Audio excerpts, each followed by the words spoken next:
Rain slammed against the windows of a Lower East Side apartment. The sky hung gray like a burial shroud. The air reeked of wet asphalt and gasoline. On a leather couch, Marco Trump half sat, half lay back, chest wrapped in bandages. The glass shards from the wedding brawl still cut deep, but rest was never in his blood. Whiskey trembled in his hand with every labored breath. Enzo Moretti stood across, arms folded, gravel voice low. "The boss wants you down for a few days. No hunting, no orders, just rest." Marco smirked, pain twisting the smile. "Rest?" Garrido mocked us in public. While he laughs, New York thinks the Trumps are weak. Enzo's gaze dropped heavy to the floor. "The world doesn't remember insults, Marco. It remembers the winner." Garrido makes noise. "We need silence, silence that kills." Marco lurched upright, wincing. "Silence is death." The door opened. Lucia entered, rain still clinging to her coat. She shook her head at her brother. "If Enzo hadn't dragged you out last night, you'd be in a morgue. You want us to add another funeral to the family book?" Marco hurled the glass. It shattered hard. "You sound like a lawyer. Garrido doesn't fear law. He fears blood." Lucia stepped closer, eyes sharp. "Not every battle needs blood. The foundation must stay clean. We need politicians, media, the public. If you keep spilling blood, you shoot your own feet." Marco leaned in, voice gravel and rage. "You talk like you forgot who we are. We're not a church. We're Trump." Lucia didn't flinch. "Exactly. And being Trump means outlasting everyone. Survival isn't only built on guns." The air thickened. Enzo stood between them, expression blank, but his hand crushed the cigarette pack in his pocket. He knew cracks inside this family could kill faster than Garrido's bullets. Midtown Manhattan, Castillo Law Office. Donario Trump stepped into the carpeted room, yellow lamplights spilling across leather files. Attorney Paul Castillo rose to greet him, respectful. "The foundation needs new skin," Donario said flat. "We'll expand hospitals, shelters. But the money must travel so far, no one can follow the trail." Castillo spread a chart. Delaware shells, Zurich accounts, Miami non-profits. "We call it the clean corridor. No trace, no fingerprints." Donario flipped through the pages, eyes like ice. "I'm not buying law. I'm buying time. Time for the foundation to stand.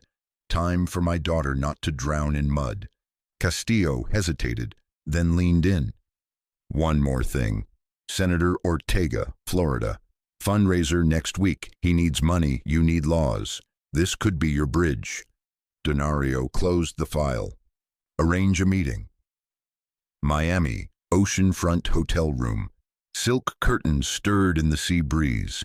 Serena Valli stood on the balcony, black satin dress catching moonlight. Donario approached, bourbon in hand. "You're still the same," she said, eyes on the waves.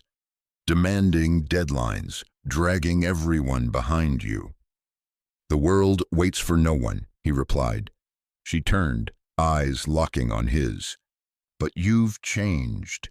You once trusted only guns. Now you trust papers and checks." Donario's mouth curved. "I don't trust them.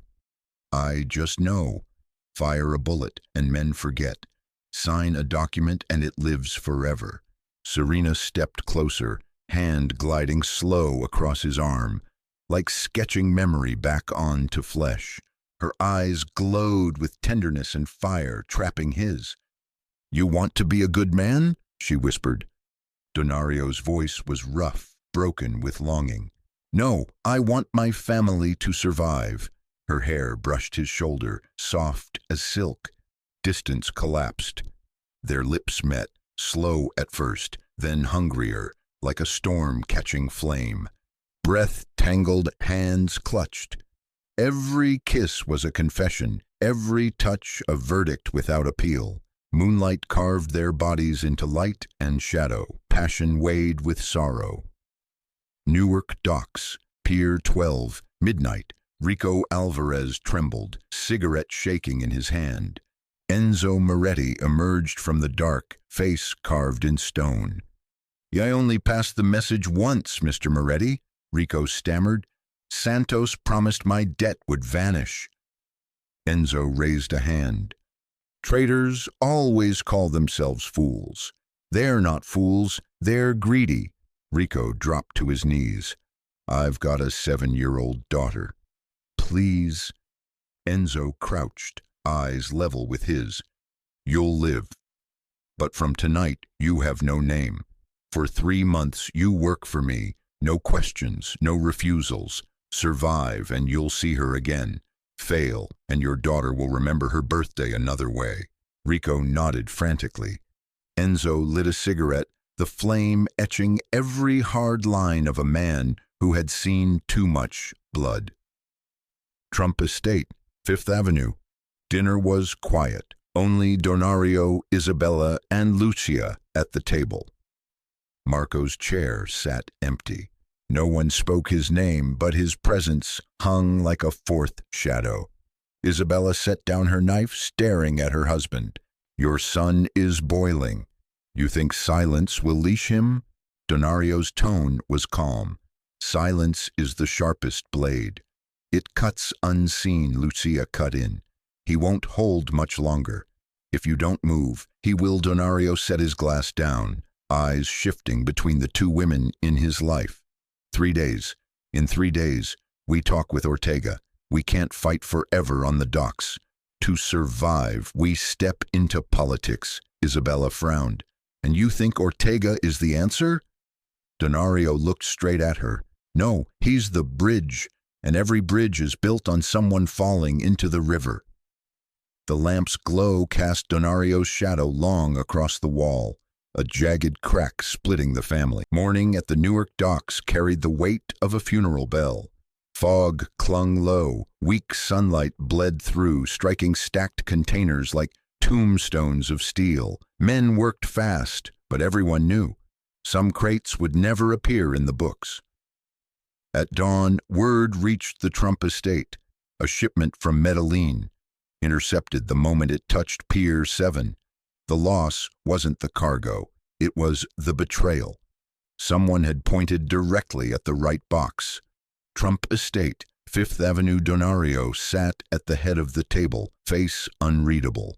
Isabella poured coffee, eyes worried. Lucia scribbled notes, glancing up as Enzo entered. 2 men dragging someone between them. "Antonio D'Angelo," Enzo said flat. "Dock supervisor." He knew which containers moved, which didn't. The FBI found the exact one he knew. Marco lunged, grabbing Antonio by the collar, slamming him to the table. "You sold out the family?" Antonio shook, sweating. I told only one man. He promised to clear my debt, I swear." Marco raised a fist, but Donario lifted a single finger. No words, just command. Marco froze, chest heaving. Donario's stare cut like a blade. "Who holds your debt?" "The Santos crew." "Miami," Antonio gasped. "They own the casinos. I lost too much." Silence. The name Santos was no accident. An old enemy had returned. Donario's voice dropped, heavy. "A man who betrays for a gambling debt will betray again and again. That blood cannot be kept." Marco growled, "Let me finish him now." Lucia cut in, voice trembling but firm. "Father, if we kill every traitor, blood will drown the foundation. The world will see nothing but another Mafia in Charity's clothes." Marco spun on her. "You don't understand. Spare him and Garrido, Santos, all of them. They'll smell weakness." Donario lifted his chin, words sharp, deliberate. "There will be no execution. Not yet, but no freedom either. Enzo, keep him. He sees no sunlight until we decide if his life is worth anything." Enzo nodded, dragging Antonio out. The scrape of his shoes echoed like chains. Brooklyn, underground bar, afternoon. Marco sat with his crew. Word of the lost shipment spread fast.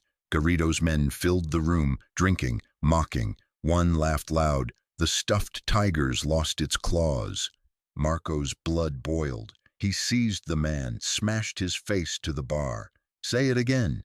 Guns flashed. Barroom silence broke like glass. One spark and it would explode. Then Enzo walked in, voice gravel, words clipped. Put them away, all of you. The room hesitated, but his eyes cut colder than steel. Weapons lowered one by one. He gripped Marco's shoulder. This isn't the time. Garrido wants us reckless, fire here. And he wins. Marco tore free, face purple with rage. So I sit and watch them spit on us. Enzo leaned close, whispering like a knife. You sit, and when the time comes, you tear their throat. Once. That's enough. Donario's study. Night, Lucia carried a folder. Father, the Foundation report. If the press smells blood in Newark, everything collapses. I've lined up journalists to cover scholarships, but we need quiet. Donario flipped pages, never breaking her gaze. You believe headlines can wash blood? Not wash, she said. Distract. When people stare at light, they forget the dark. For a moment, Donario almost smiled. She was his mirror, young, clever, willing to use both shadow and light. The phone rang, a voice on the other end. Donario, Garrido wants to meet. Says he'll settle this like men. Old warehouse in Jersey. Tomorrow. Donario set the phone down. He walked onto the balcony, the city glowing below. He knew the truth. There was no settling like men. Only blood. And the only question was, whose blood would spill first? This is Ping.Stories. I'll always be here with you, bringing thrilling tales. That's all for tonight. Sleep well and get ready, because the next episode will take you even deeper. Goodbye for now, and see you next time. Don't forget to subscribe so you won't miss what's coming. Ping.Stories, where stories never sleep.